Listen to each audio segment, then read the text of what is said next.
खुशी है कार्यकर्ताओं में और कितनी मेहनत करनी पड़ी इस बार? देखिए, मेहनत तो चुनावों में हमेशा करनी ही पड़ती है, लेकिन इस बार जिस तरीके से भारतीय जनता पार्टी आई है, सभी का विश्वास जो कार्यकर्ताओं का रहा और मेहनत रही पार्टी के साथ में, उसकी वजह से ही हम तीसरी बार इस सरकार को रिपीट कर रहे हैं। बाड़मेर के लिए क्या खास उम्मीदें रहेगी इस बार की सरकार से? बाड़मेर में हमारे जितने भी बड़े प्रोजेक्ट्स थे, जैसे नर्मदा के पानी को यहाँ लाना, एयरपोर्ट का है, और भी रेलवे का जो विस्तारीकरण है, इसका एक्सटेंशन करवाने का, और भी इस तरह के बड़े मुद्दे जो है हम मान के चलते हैं कि इस सरकार में हमको हमारे यहाँ जो है लागू हो जाए। कितना मलाल है कि बाड़मेर का इस बार संसद में बीजेपी की ओर से प्रतिनिधित्व नहीं है? हाँ, इस बात का ज़रूर मलाल है, और कार्यकर्ताओं ने बहुत मेहनत करी, लेकिन शायद जनादेश साथ में नहीं रहा हमारे, इसलिए हम ये सीट हार गए।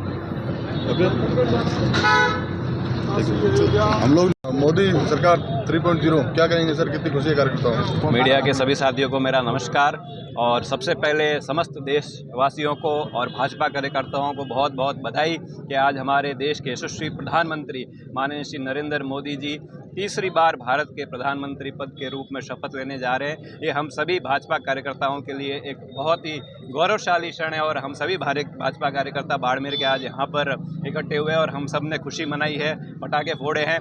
और जो यह आज मोदी जी तीसरी बार शपथ ले रहे हैं, ये मोदी जी और उनकी जो पिछले 10 साल की जो सरकार रही है, उसमें जो आम जन का विश्वास था, ये उसका परिणाम है कि आज़ाद भारत में दूसरे ऐसे प्रधानमंत्री है जो लगातार तीसरी बार में शपथ लेने जा रहे हैं प्रधानमंत्री पद की।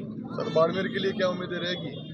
बाड़मेर के लिए जैसा कि पिछले 10 सालों में भी मोदी जी ने ऐतिहासिक कार्य किए हैं, और जिसके बारे में हम सब जानते हैं, और आने वाले 5 सालों में भी बाड़मेर के लिए हम सभी जनप्रतिनिधि मिलकर बाड़मेर के लिए ऐतिहासिक सौगातें लेकर आएंगे। यह हम सभी जनप्रतिनिधियों का प्रयास रहेगा। और मेरा ये मानना है कि जैसा कि मंत्री परिषद में भी राजस्थान को जो है उन्होंने बहुत अच्छा सम्मान दिया है, और निश्चित रूप से उन सभी से भी हम मांग करेंगे कि जो बाड़मेर की आवश्यकताएँ हैं, उन आवश्यकताओं की पूर्ति हो और आम जन को जो है उनकी समस्याओं से छुटकारा मिले, और उनके लिए विभिन्न प्रकार की सौगातें लाई जाए।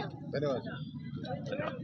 देश के प्रधानमंत्री पद की शपथ ली, क्या कहेंगे इस बार, कितना खुशी है कार्यकर्ताओं? ये जहाँ आप सब लोग खड़े हैं, ये बॉर्डर एरिया पर आता है, पाकिस्तान बॉर्डर के पास आता है। यहाँ पर प्रधानमंत्री जी ने आज हिंदुस्तान की तीसरी बार शपथ ली है। तो यहाँ बॉर्डर एरिया में जितने भी लोग रह रहे हैं, आम जनता और भाजपा कार्यकर्ताओं में बहुत उत्साह है।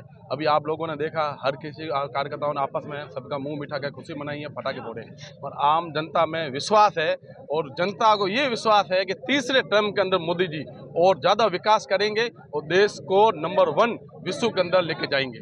और उनके नेतृत्व में खूब कार्य हुआ है, जो गरीब तबका, आम तबका तो था, उसके अंदर और इस तीसरे टर्म के अंदर और बहुत बड़े फैसले लिए जाएंगे। और आम जनता मोदी जी के साथ है, और मोदी जी पर आम जनता को विश्वास है। पूरी 100 सीटें गिर गई है, इस बार भाजपा का बहुत बड़ा नुकसान हुआ है, बाल बची है, क्या कहना? नहीं, बाल नहीं बची है। सामने जहाँ विपक्ष के 99 कांग्रेस की सीटें आई है, वो खुशी मना रहे हैं। जहाँ भारतीय जनता पार्टी की 240 सीटें आई है, मानते हैं कुछ गिरा है। सामने विपक्ष ने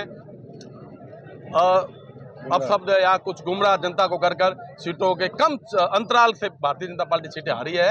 मैं आप लोगों को विश्वास दे रहा हूँ, तीसरे टर्म के अंदर हिंदुस्तान के अंदर नरेंद्र मोदी जी इससे ज्यादा ऐतिहासिक कार्य करेंगे, और ये जनता चौथी बार भारतीय जनता पार्टी को चुन के वापिस सत्ता में बिठाएगी। 400 पार का सपना अधूरा रह गया? नहीं, 400 पार का सपना कोई अधूरा नहीं रह गया है। ये विपक्ष की भ्रमिक बातों से जनता ने ये किया। मैं विश्वास के साथ 400 नहीं, अगली बार 500 पार का नारा होगा, और 500 पार जनता भारतीय जनता पार्टी को मत देकर विजय बनाकर भारतीय जनता पार्टी चौथी बार टर्म के अंदर मोदी जी को सरकार चौथी बार बनाएंगे। इस बार भी तो नारा था 400 पार का। इस बार नारा था, होता है, जनता जनार्दन है, जितना कहीं विपक्ष ने दुष्प्रचार किया, उस वजह से कहीं जनता वोट नहीं दे पाई। पर ये पक्का है कि तीसरी बार सरकार बनी है और चौथी बार वापिस बनेगी, तीसरी बार ऐतिहासिक कार्य किए जाएंगे। कमी कहाँ रह गई थी? कमी कुछ नहीं है, हम कहीं विपक्ष ने काफी धार्मिक बातें की है, उस वजह से वो लोग गुमराह कर दिया, बाकी कुछ नहीं है।